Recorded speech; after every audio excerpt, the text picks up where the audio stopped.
Baxın, hamımızın eşitdiyimiz Abdullah ibn Mübarək, rahiməhullah. Abdullah ibn Mübarək. Deməli, Abdullah bizim bildiyimiz alimin adıdır. İbn Mübarək, atasının adı Mübarəkdir.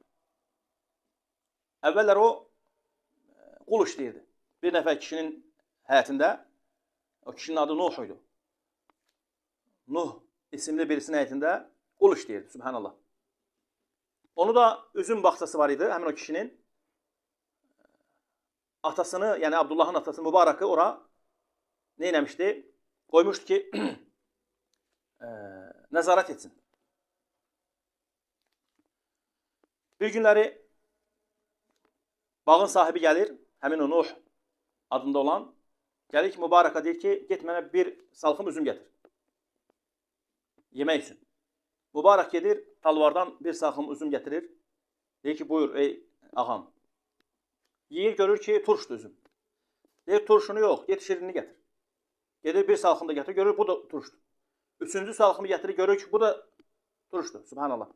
Deyir, sən indiyənə kim deyir, bura qoymuşam deyir. İşləyirsən burada deyir. Bağbanlıq edirsən və qoruyursan buranı Allahın izni ilə. Sən bilmirsən deyir, bu üzümlərin hansı turş, hansı şirindir. Subhanallah.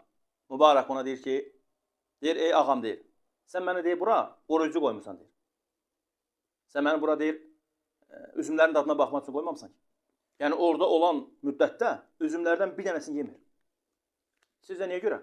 Bu muraqabanı fikirləşir, Allahu akbar. Həmin o, onun ağası, Mübarəkin ağası, rahiməhullahın, azad edir o qulu, azad edir və qızını evləndirir onunla. Fikir versiniz, subhanallah. Allahdan qorxmağın nəticəsi görə insanı hara aparır.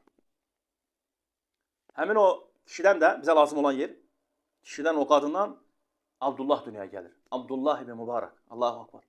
Rahiməhullah. Ən böyük alimlərdən idi. Rahmetullah aleyh. Bütün dünya tanıdığı birisidir.